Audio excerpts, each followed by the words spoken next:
గుంటూరు నగరంలో పుట్టిన మనందరం కూడా చాలా ధన్యులు.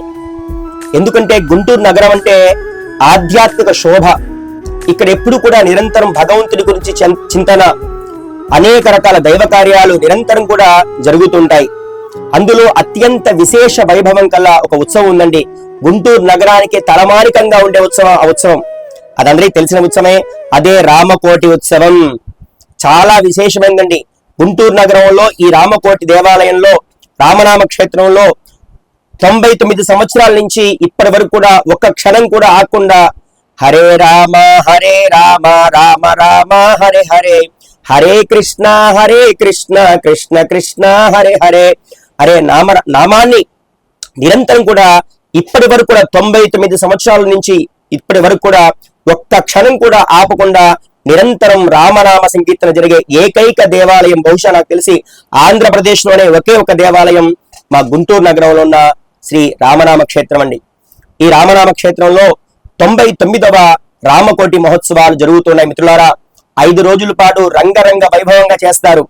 ఇంతటి వైభవాన్ని తెచ్చినటువంటి ఆ రామ భక్తులు చాలా మంది ఉన్నారండి. అందులో ఈ దేవాలయాన్ని నిర్మించినటువంటి వాళ్ళలో అత్యంత శ్రేష్ఠుడు సాక్షాత్తు శ్రీరామదాసుడి యొక్క అంశతో పుట్టినవాడే శ్రీ రాగం ఆంజనేయులు గారు. వారట ఈ యొక్క దేవాలయాన్ని 7 ఎకరాల్లో చక్కగా నిర్మించారట. కోనేరు, రామాలయం, హనుమంతుని గుడి, అదే విధంగా రాముడి యొక్క నామాన్ని రాసేటువంటి రామకోటి ఉత్సవాల్లో భాగంగా రామనామాన్ని రాసి ఒక పెద్ద మందిరాలు కట్టి రామనామ బ్యాంక్ తయారు చేశారండి. ప్రతిరోజు కూడా ఎవరైనా భక్తులు రామకోటి రాశారనుకోండి తీసుకెళ్లి ఆ రామనామ క్షేత్రంలో ఇస్తారు. ఆ రామనామ క్షేత్రంలో వాటికి మందిరాలు కడతారు. కోటి పత్రులు తయారవగానే అంతటి గొప్ప విశిష్టత కల ఆ రామనామ క్షేత్రం ఒక్కసారి దర్శించండి మిత్రులారా. గుంటూరు నగరమే కాదు, పరిసర ప్రాంతాల నుంచి, సుదూర ప్రాంతాల నుంచి ఇక్కడ ఈ దేవాలయాన్ని, ఈ క్షేత్రాన్ని దర్శించడానికి భక్తులు విరివిగా వస్తారు.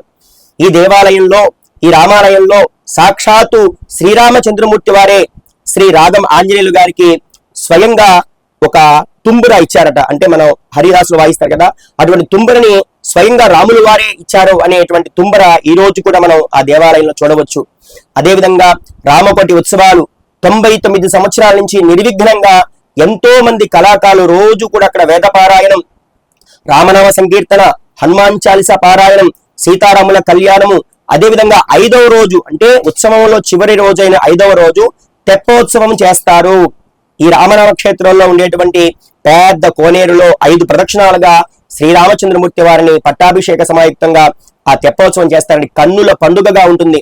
ఈ 5 రోజులు విశేషమైన అన్నదాన కార్యక్రమాలు చేస్తూ ఉంటారు. మిత్రులారా, ఇంతటి గొప్ప విశేషం కల్లా ఈ రామనామ క్షేత్రం గురించి చాలా కొద్ది మందికే తెలుసు. ఈ వీడియో ద్వారా ఇంకా అందరికీ తెలిసి అందరూ కూడా పిలిస్తే పలికే మా రాముణ్ణి గుంటూరు నగరానికి వచ్చేసి ఆరగ్రహారం, సంపత్ నగర్, నలచెరువు సమీపంలో ఉన్న రామనామ క్షేత్రాన్ని దర్శించి శ్రీరాముల వారి ఆశీస్సులు పొందండి. అదేవిధంగా ఈ సంవత్సరం 2025లో ఎప్పుడు వచ్చిందో తెలుసుకున్నారండి.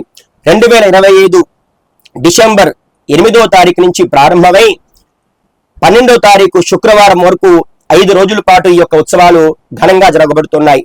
6వ రోజు విశేషంగా స్వామివారికి అంటే 13వ తారీఖు శనివారం రోజు పవలింప సేవతో ఈ ఉత్సవాలు ముగుస్తాయి. ఈ సమాచారాన్ని అందరికీ షేర్ చేయండి.